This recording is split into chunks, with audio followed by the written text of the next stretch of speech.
But right now I'm just sitting back, and what I'll do sometimes is I'll go, and you should walk around the room. You shouldn't just sit in front of your speakers, and you should use other speakers also. All right, let's get in and let's start doing some mastering here. So the first thing I hear when I just sit back and listen to this track, let's just listen to it for a second here.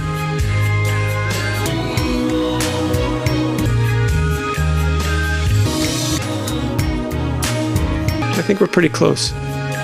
So let's go in, check it out.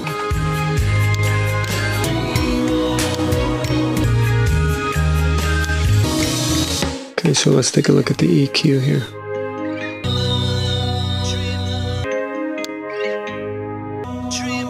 Around 5,000, I'm lifting a little bit. In the low end, I want it a little richer as well.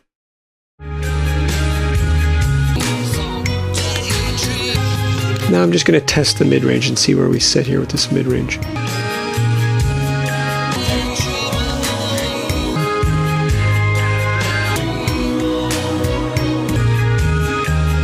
It's a little, we don't want to get muddy in there.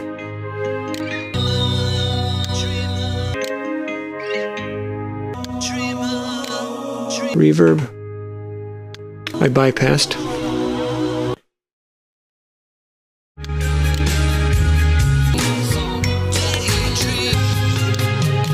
I'll go back to loudness for a second here. There's something I want to talk about here, which is the loudness wars. And it's interesting because this track that I'm comparing to, since I did it, I remember the client at that time was, wanting louder, louder, louder, louder. And there's something to be said here, which is really interesting. And that is, for radio airplay, and this is something that you can read about. It's about the art and science of mastering. You can read in that book, which is like a Bible in the music industry, about the fact that to get something, quote, radio ready, doesn't mean that in your studio it has to be as loud as these tracks you're A-Bing. Now that's important. It's very, very important to know. You're listening for the quality and not necessarily even the exact loudness, because the compressor and limiter chain of radio will take a track,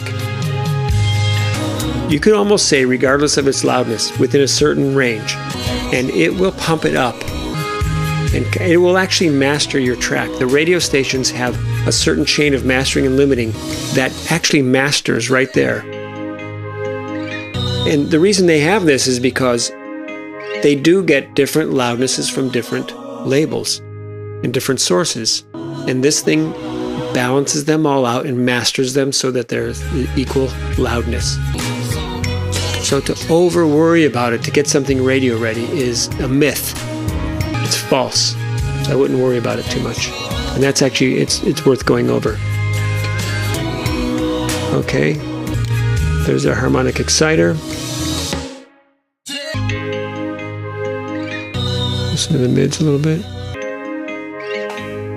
It's good. I'll show you how this compressor affects the sound. Here's the high-end compressor. I'll bring it up.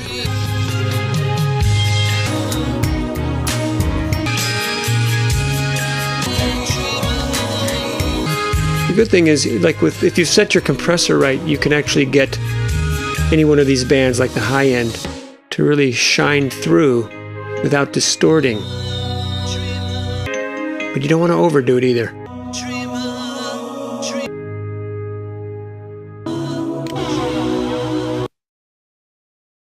Same goes for imaging. And as far as all these parameters, you don't want to overdo these.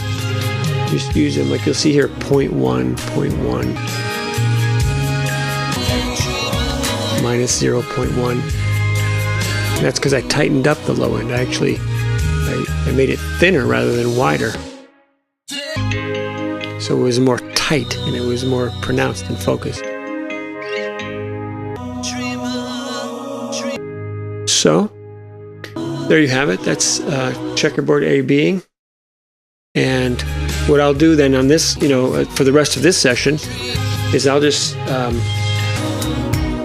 take these parameters and work them until I really hear. And listening is more important than meters. Remember that. Listening is more important than meters. Closing your eyes is an important thing to do when you're mixing and mastering. Not looking at the screen is vital. Vital, vital. So what you'll do is basically go through this, and I'll even cut a CD of what I've got right here. And I'll take that in different systems. I'll take it in my car, and I'll listen to that, because if I really want to A-B, this is how I'm going to do it. I'm going to do it with that checkerboard right there. And it's good to actually make a CD of that.